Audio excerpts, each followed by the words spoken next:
The massive ships of the Zephyrian hegemony moved through space like silver daggers cutting through black cloth. Admiral Thexran stood on the bridge of his flagship, watching the blue-green world grow larger on the main screen.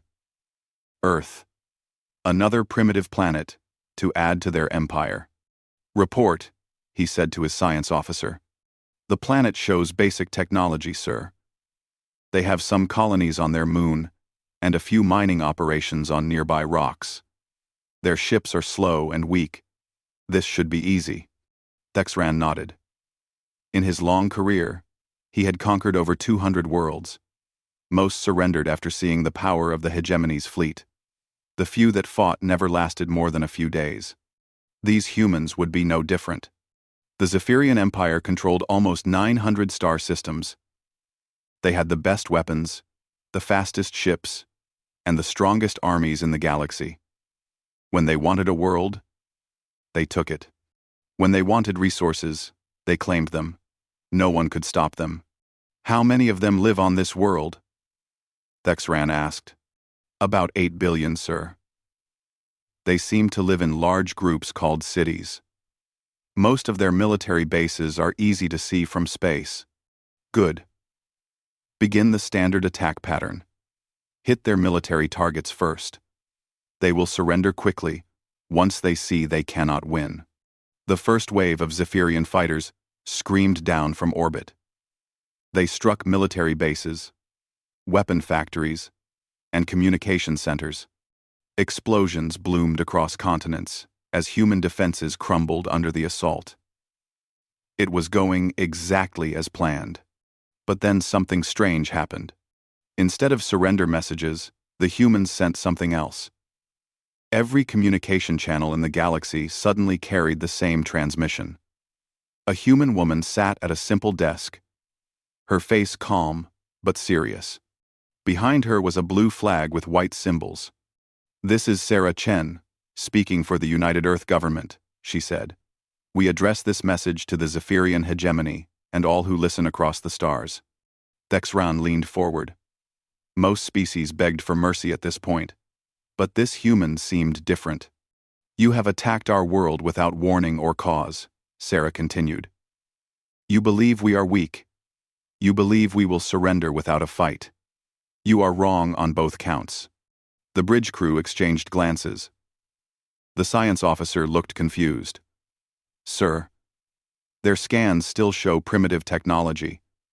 How can they threaten us?" Sarah's voice grew colder.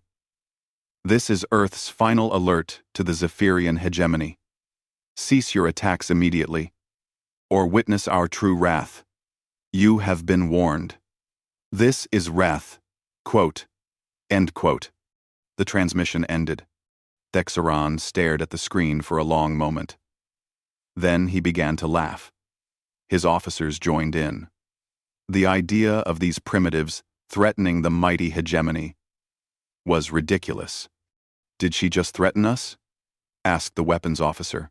"It seems she did," Thexran replied, still chuckling. "How amusing. Send the second wave. Show them what real power looks like." More Zephyrian ships dove toward Earth.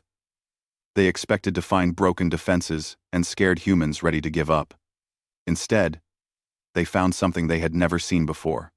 The humans fought back, not with advanced weapons or superior technology, but with a fury that shocked the Zephyrian pilots. Human ships, small and crude by hegemony standards, threw themselves at the attackers. Some rammed directly into Zephyrian fighters, destroying both ships in balls of fire. On the ground, human soldiers refused to retreat, even when facing impossible odds.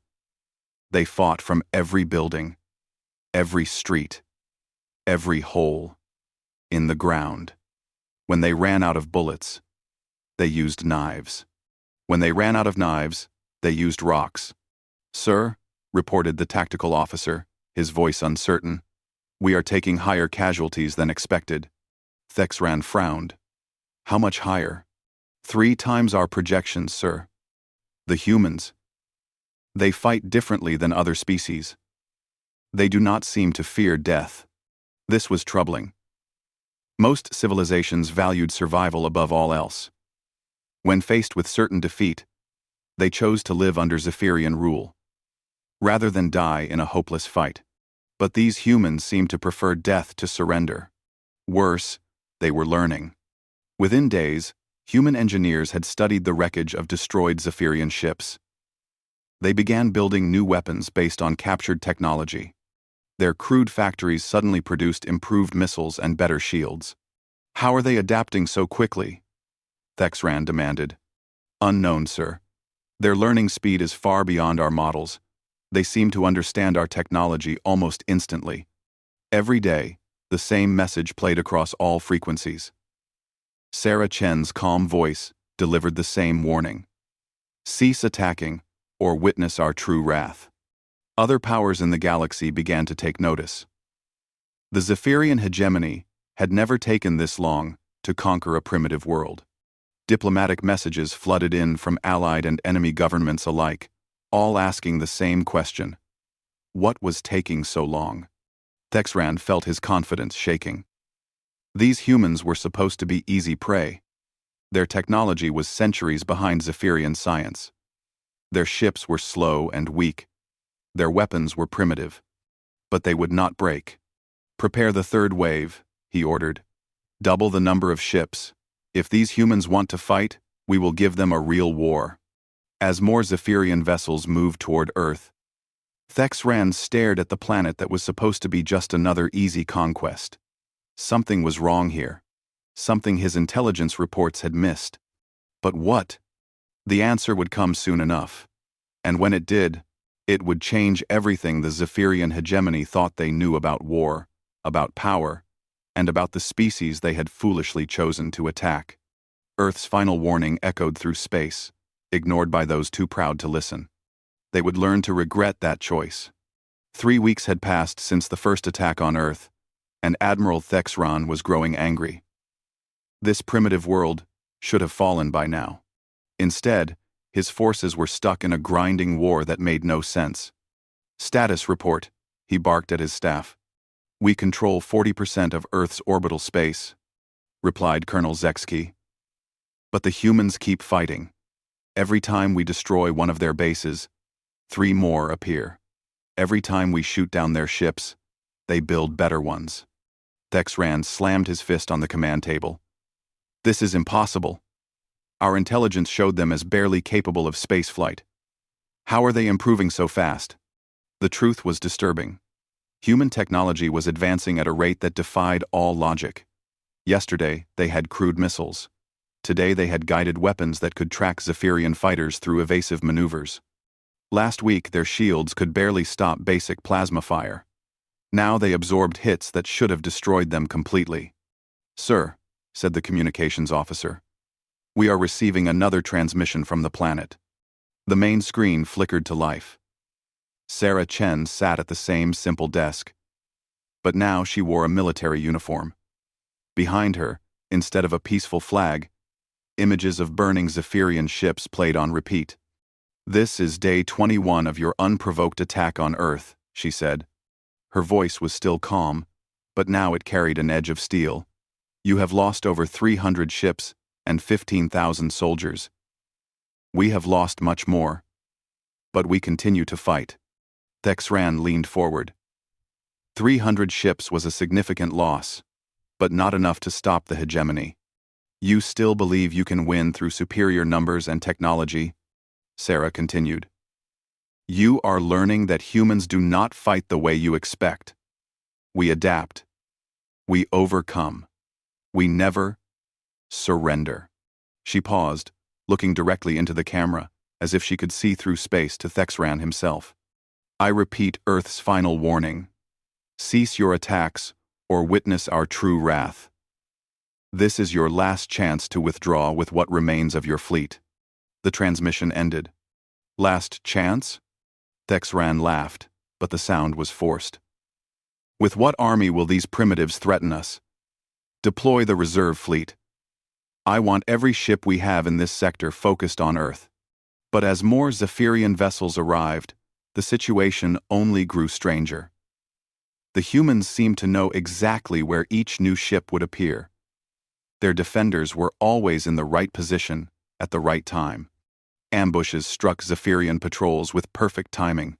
"How do they know our battle plans?" demanded Thexran. "Unknown, sir. Our communications are encrypted with the highest security protocols. But they seem to predict our every move. Worse than their tactical awareness was their creativity. Human engineers built weapons that no civilized species would consider. They attached bombs to their smallest ships and flew them directly into Zephyrian cruisers. They used their cargo vessels as giant missiles, filling them with explosives and ramming them into enemy formations. On the ground, human soldiers fought with a brutality that shocked Zephyrian forces. They used the environment as a weapon, collapsing buildings to trap enemy troops, flooding tunnels to drown advancing soldiers, and turning civilian areas into deadly mazes filled with hidden explosives. "Sir," reported the medical officer, "our casualty rates are climbing. The human fighting style is disturbing our troops. Many are requesting transfer to other campaigns." "Transfer?" Thexran roared. "We are the Zephyrian hegemony. We do not retreat from primitives." But privately, he was beginning to understand his soldiers' fear. These humans fought like wild animals, but with the intelligence of advanced beings.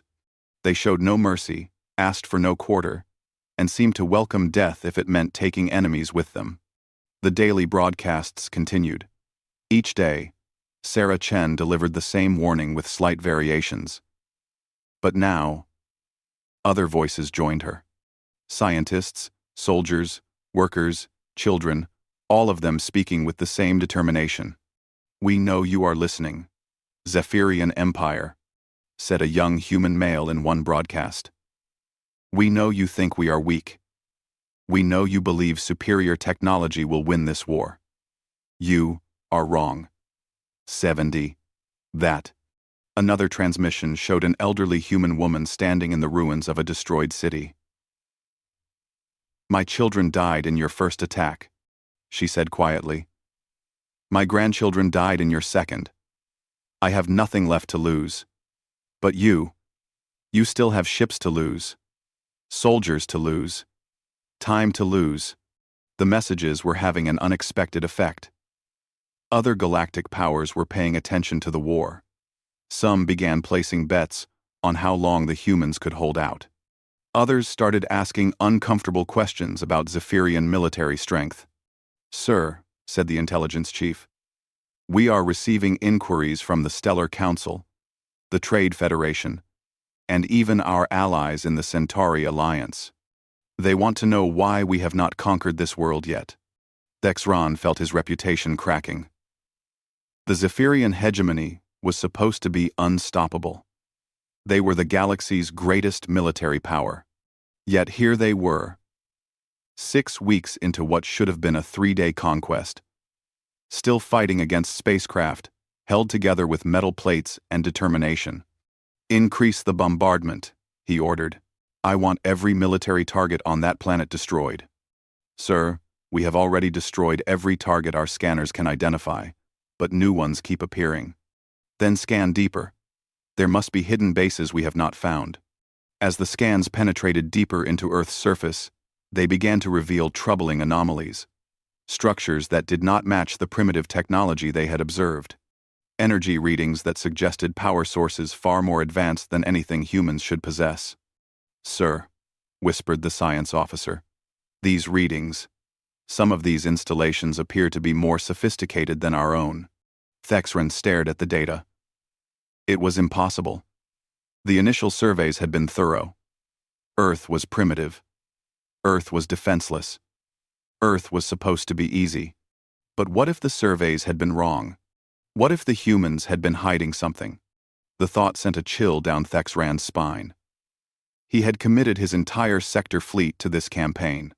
If Earth was more than it seemed, if the humans had been concealing their true capabilities, "Continue the attack," he said, but his voice lacked its earlier confidence. On the screen, Sarah Chen's final warning echoed one more time. "Cease attacking or witness our true wrath." For the first time since the war began, Admiral Thexran wondered if he should have listened.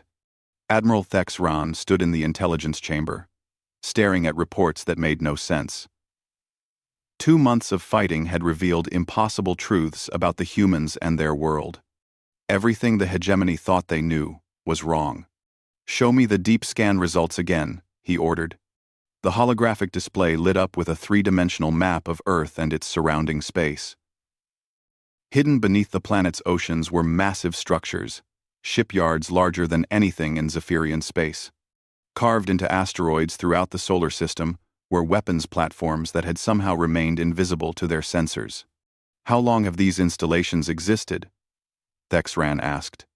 "Based on the construction materials and design wear, sir." "At least 50 years. Some appear much older. 50 years. The humans had been building a secret military infrastructure for 5 decades, while pretending to be a primitive civilization. The Admiral felt his blood turn cold. "Sir," said the intelligence chief, his voice shaking, "we have discovered something else. The humans have been monitoring our empire for decades. They have detailed files on our ship designs, our weapons, our tactics." The evidence was overwhelming. Hidden human observation posts had been studying every major battle the hegemony had fought for the past century. They knew the exact specifications of Zephyrian ships. They had analyzed the weaknesses of hegemony battle tactics. They had prepared countermeasures for weapons that the Zephyrians considered their greatest secrets. "This was all planned," Thexran whispered. "They let us find them. They wanted us to attack." The realization hit him like a physical blow. Earth's apparent weakness had been a carefully constructed lie. The humans had hidden their real cities, their real defenses, their real technology. They had presented themselves as easy prey while building the tools necessary to destroy their hunters. "Sir, incoming priority transmission from Earth." Sarah Chen appeared on the screen, but she was no longer sitting at a simple desk. She stood in what was clearly a military command center, surrounded by advanced displays showing tactical data from across the solar system. Her uniform bore the insignia of a fleet admiral. "Admiral Thexran," she said. And the fact that she knew his name sent chills through the bridge crew. "We know you have discovered some of our preparations. We know you are beginning to understand that Earth is not what you expected." She gestured to displays behind her showing detailed schematics of Zephyrian ships. "We have studied your empire for 87 years. We know the power output of every class of vessel in your fleet. We know the reload time of your plasma cannons. We know the blind spots in your sensor arrays. We know that your shield generators overload after 43 minutes of continuous bombardment." Thexran's communications officer was frantically checking their encryption systems, but Sarah continued speaking as if she could hear his thoughts. "Yes, we have been listening to your communications. Yes, we know your battle plans. Yes, we have been feeding you false intelligence about our capabilities while gathering complete information about yours." The humans had not just been defending their world. They had been conducting the most sophisticated intelligence operation in galactic history. Every battle, every skirmish, every tactical decision the Zephyrians made had been anticipated and planned for. "Why?" Thexran managed to ask. Sarah's expression softened slightly. "Because we studied galactic history, Admiral. We learned what happens to young civilizations when the great empires find them. Slavery, exploitation, extinction. We decided that would not be Earth's fate." Images flashed on the screen behind her. Documentation of dozens of worlds the hegemony had conquered, their populations enslaved or destroyed. So we prepared. We built. We planned. We made ourselves appear weak, while becoming strong. We waited for the day when someone like you would come to take what was ours. And when that day came, she continued, we were ready. The tactical officer rushed to Thexran's side. "Sir, long-range sensors are detecting massive energy signatures throughout the solar system. Multiple ships, hundreds of them. No, thousands of them," 9. Impossible, Thexran breathed. We destroyed their fleet in the first week. You destroyed what we allowed you to destroy, Sarah said, as if she had heard him.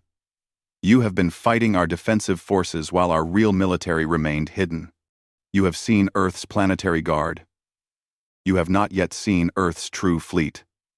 Minus. The main display switched to show space around Earth's moon.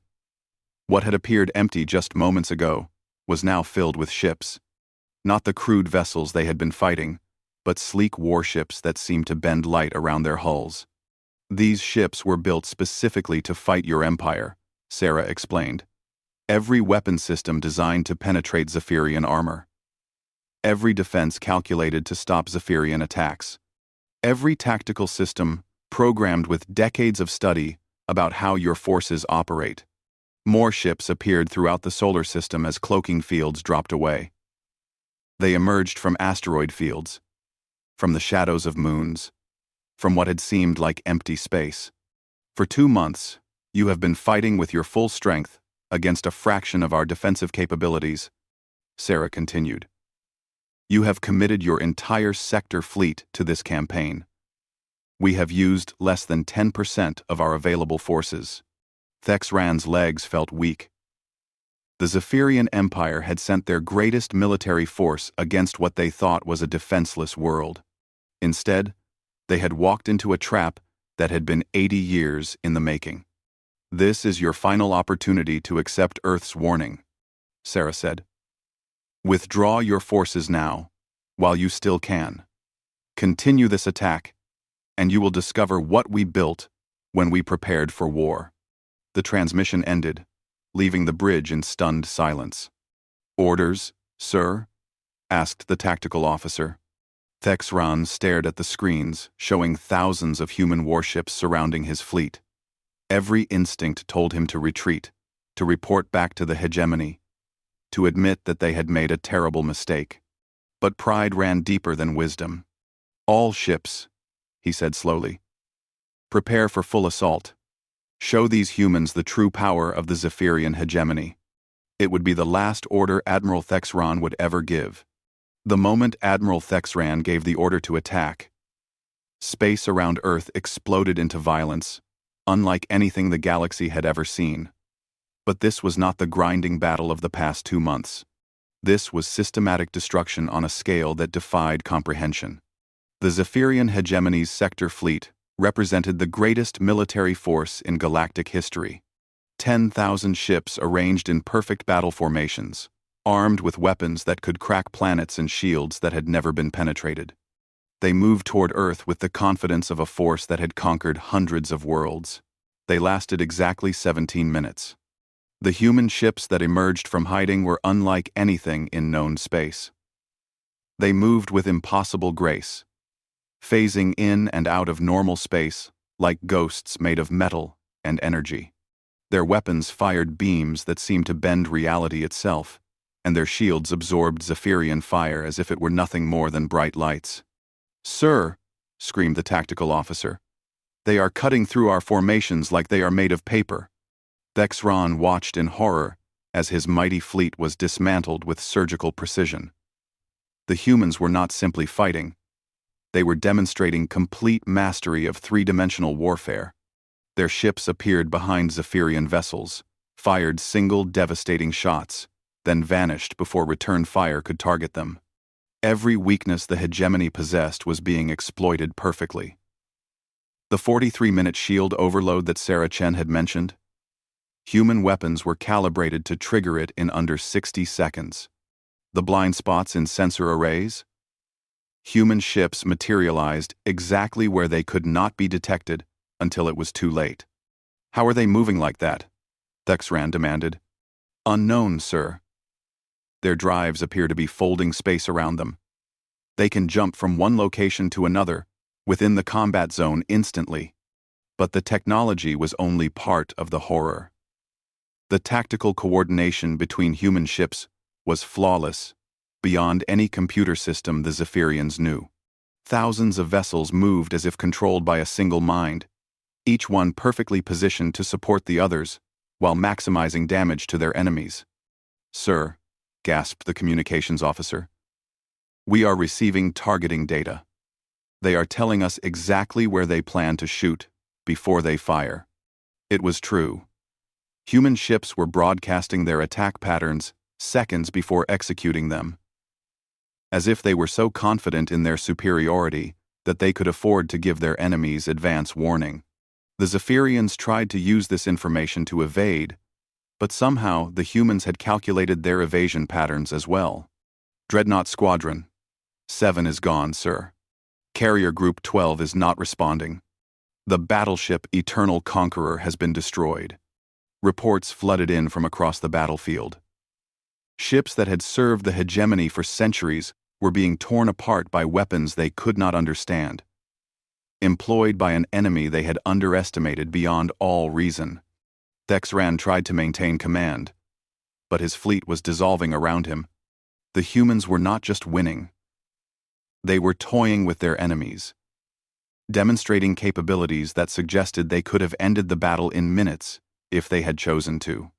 Sir, said the science officer, his voice barely a whisper. They are using our own tactics against us, but perfected every strategy we have ever employed. They have studied and improved upon. They know us better than we know ourselves. The human fleet was a living demonstration of what happened when a species had 80 years to study their enemy and unlimited motivation to survive. Every Zephyrian strength had been analyzed and countered. Every weakness had been identified and exploited. Admiral, came a transmission from the human flagship. This is Fleet Admiral Chen. Your position is hopeless. Surrender now, and we will allow your surviving ships to withdraw. Thexran looked at his displays. In 17 minutes of combat, he had lost over 60% of his fleet.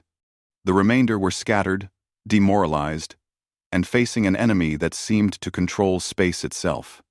Never, he snarled into the communicator. The Zephyrian hegemony does not surrender to primitives. As you wish, came the calm reply. What followed could hardly be called a battle. It was an exhibition. Human ships began targeting specific systems on Zephyrian vessels, disabling weapons but leaving life support intact, destroying engines but sparing crew quarters. They were taking the fleet apart piece by piece, keeping the crews alive to witness their complete helplessness. They could have killed us all, realized the tactical officer. They are choosing not to.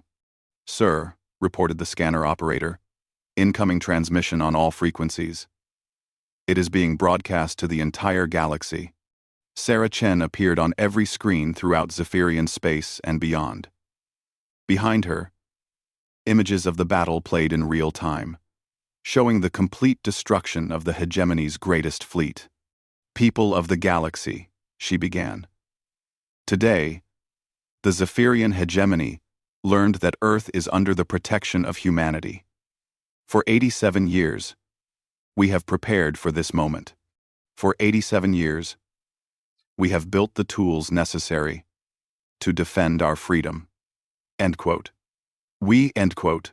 4,000 freedom. We, end quote. 2,000 freedom. The transmission showed human shipyards larger than small moons, weapons factories that could produce entire fleets, and defense systems that spanned star systems. We did not choose this war, Sarah continued. We offered warnings. We provided opportunities for peaceful withdrawal. We were ignored. This is the result. Thexran's flagship shuddered as human weapons disabled its remaining systems. Emergency power cast red shadows across the bridge as his officers worked frantically at dead controls. The Zephyrian Empire will remember this day. Sarah's voice echoed through the dying ship. Not because they were defeated, but because they learned that the universe contains forces they cannot simply take by conquest. Some prizes are too dangerous to claim. 1. End quote. The transmission shifted to show Admiral Thexran's own bridge, somehow accessed by human systems. Admiral, Sarah said, looking directly at him across space, you ignored Earth's final warning. Now you have witnessed our true wrath. Life support systems began failing throughout the Zephyrian fleet. But instead of letting them die in space, human ships moved alongside the crippled vessels. Rescue pods launched from Earth's fleet, saving Zephyrian crew members from their destroyed ships. "You came to conquer us," Sarah's voice echoed across the battlefield. "But you will leave as our guests. Every survivor will be returned safely to Zephyrian space. Every family will know their loved ones are coming home. This is humanity's gift to our defeated enemies." As Thexran was pulled from his dying flagship by human rescuers, he realized the true horror of his situation. The humans had not just defeated the greatest military force in the galaxy, they had done it while showing mercy to their enemies. The galaxy would never be the same. 6 months after the Battle of Earth, the galaxy was a different place. The complete destruction of the Zephyrian hegemony's sector fleet had sent shockwaves through every civilization from the core worlds to the outer rim. The species that had dominated galactic politics for 1,000 years had been humbled by beings they had considered primitive. But what happened next surprised everyone even more than the battle itself. Instead of pressing their advantage to conquer Zephyrian space, the humans did something unprecedented in galactic history. They offered peace. Admiral Thexran, now a prisoner aboard the human flagship, found himself in a comfortable room rather than a torture chamber. His guards were polite. His meals were excellent.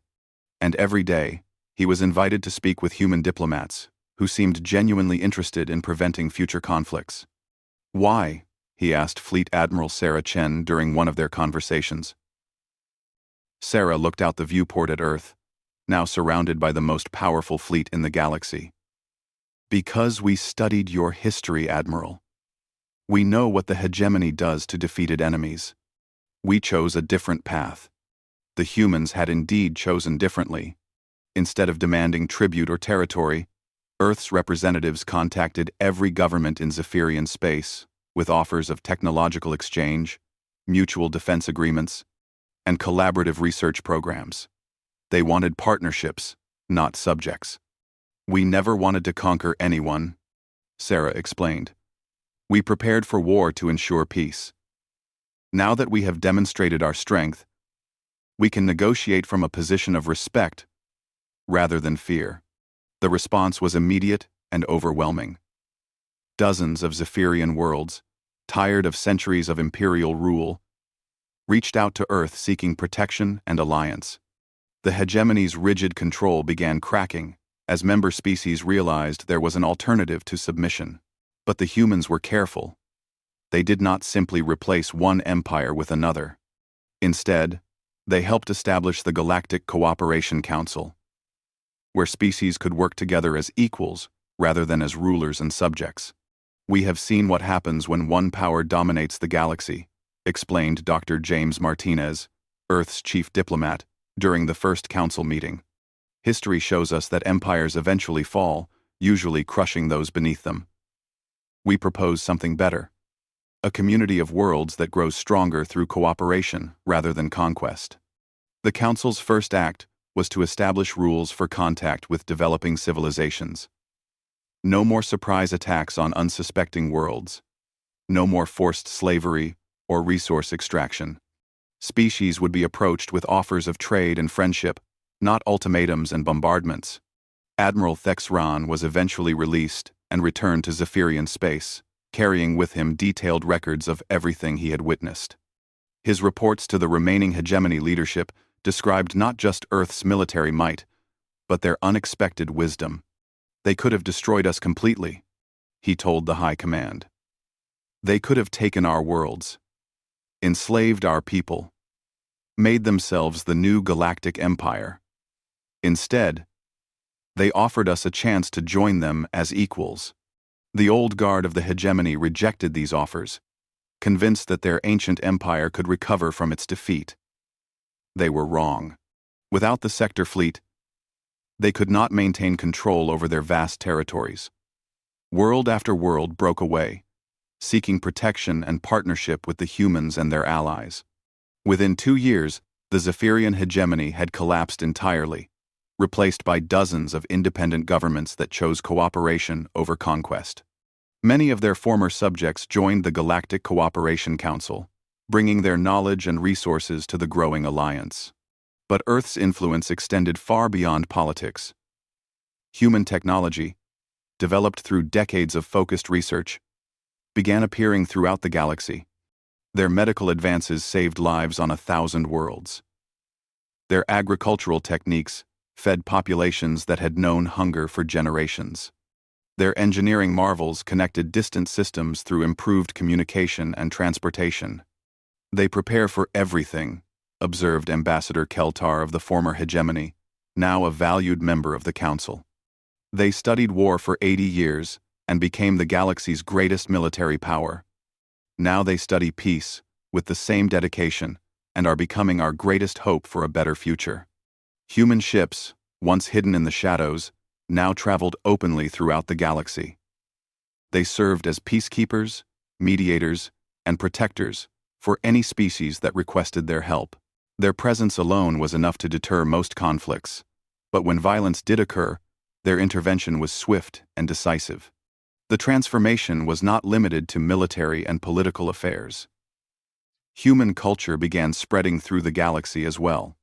Their music, art, literature, and philosophy found eager audiences among species that had lived under authoritarian rule for centuries. The human concepts of individual freedom, creative expression, and personal choice resonated with beings who had never been allowed such luxuries. On Earth itself, the planet that had once hidden its true nature now stood, revealed as the center of galactic civilization. Diplomatic embassies from hundreds of worlds clustered around the major cities. Research stations in Earth's solar system hosted scientists from dozens of species working together on projects that benefited everyone. The asteroid mining facilities that had once been disguised as primitive operations now produced resources for reconstruction throughout former hegemony space. The hidden shipyards built vessels for exploration and defense, carrying mixed crews of humans and aliens into uncharted regions of the galaxy. Sarah Chen, now director of the Galactic Cooperation Council, often stood on the observation deck of the Council station orbiting Earth. She would look down at the blue-green world that had once seemed so vulnerable and remember the day they had issued their final warning to the Zephyrian fleet. "We told them to cease attacking or witness our true wrath," she would say to visiting dignitaries. "They thought our wrath would be destruction and death. Instead, it was hope and transformation. We showed them that there was a better way to live among the stars." The galaxy had learned that humanity's greatest weapon was not their technology or their military might, but their unwavering determination to build something better than what came before. They had prepared for war to ensure peace, and in doing so, had changed the course of galactic history. The final warning had been heard at last, not as a threat of destruction, but as a promise of hope for all who chose to listen.